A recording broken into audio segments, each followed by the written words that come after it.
Eu me coloquei como adversário do PT desde que ele surgiu em 1980, desde o início.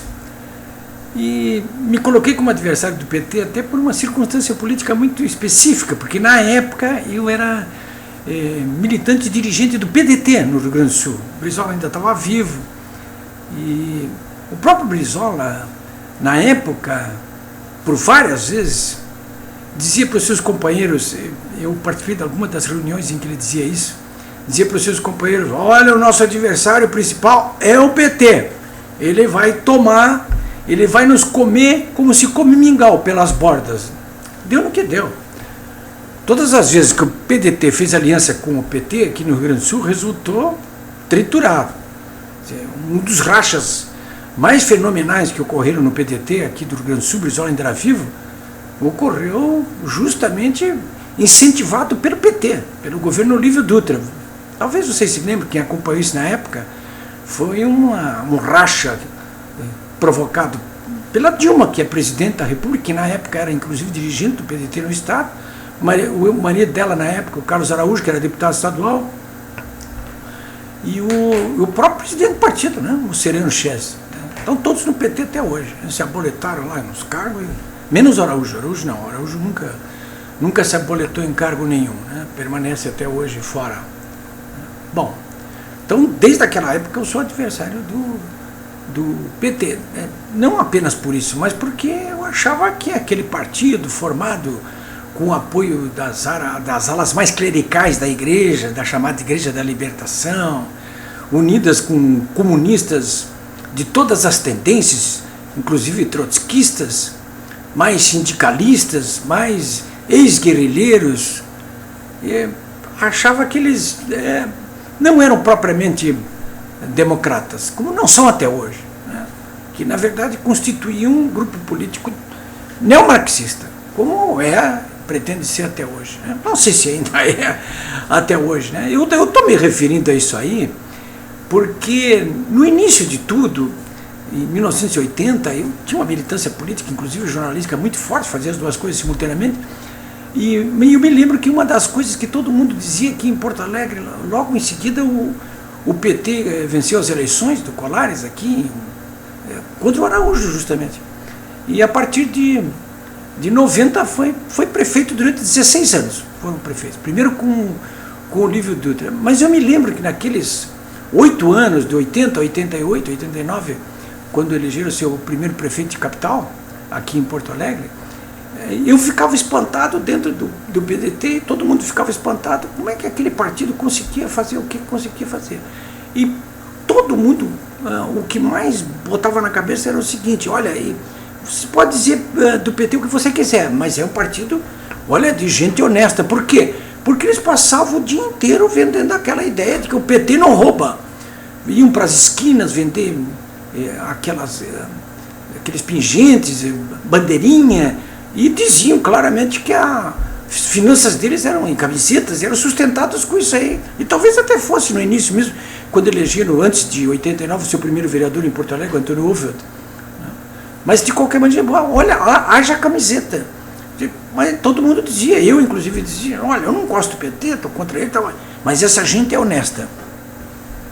Hoje, nessa terça-feira, em São Paulo, às 11 horas da manhã, a presidente Dilma Rousseff, representante máxima do PT no governo, levou uma sonora vaia daquilo que, no dia anterior, segunda-feira, o presidente do PT, Rui Falcão, disse que era a elite branca e rica de São Paulo. Levou uma vaia da, entre aspas, elite branca e rica de São Paulo. Tem que olhar o filme, eu estou publicando aqui da vaia que ela levou no Salão Internacional da Construção Civil. A elite branca e rica de São Paulo, a que se refere o PT, a que se referindo a domingo, a vaia que tomou, né?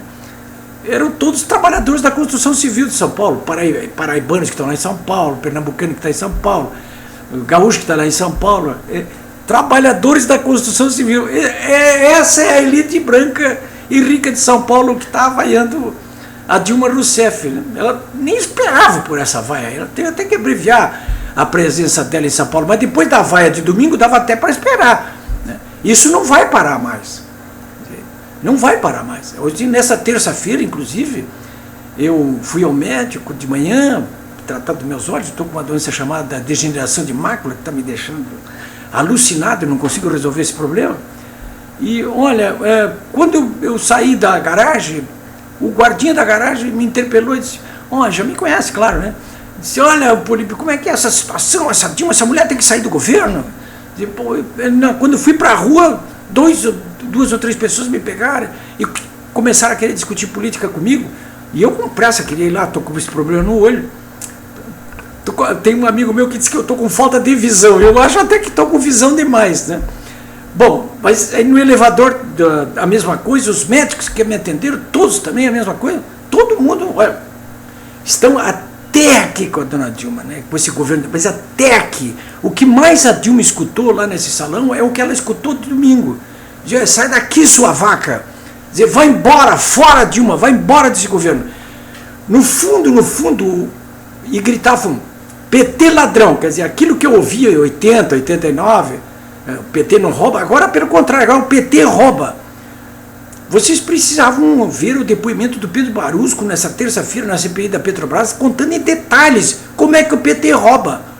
E ainda vem o doutor Tarso Genro, em seus artigos, vem falar com o PP, é uma pessoa, não, ele não está olhando para a própria, não está olhando para a cadeira onde está sentando, para os seus companheiros de partido. A Dilma, quando vai lá, olha, o PT rouba, fora daqui, isso tudo aí simplesmente acontece por uma total falta de credibilidade do governo. Quer dizer, esse governo e os PT, Lula, todos eles mentiram tanto, roubaram tanto ao longo desse tempo aí, que todo mundo já não aguenta mais, quer ver essa gente fora. Quer dizer, o bom é que fosse para a cadeia, mas se for fora, já ajuda. O nome da crise, vocês não tenham dúvida, o nome da crise hoje é Dilma Rousseff. Enquanto ela não sair do governo, enquanto essa mulher não sair do governo, essa crise vai permanecer. Porque não tem como resolver isso aí sem que ela seja removida de alguma forma do governo. Espero que pelas vias legais. Quais são as vias legais? O impeachment, a própria renúncia, né? Porque se não for pelas vias legais, olha, eu estou até temendo pelo pior.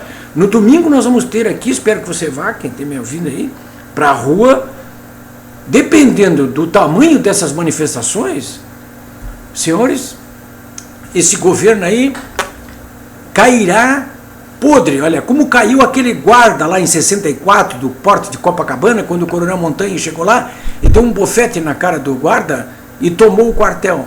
Esse governo, ele cai como caiu o comunismo do leste europeu, sem tapa, sem nada, de podre, porque ele está podre. É isso aí.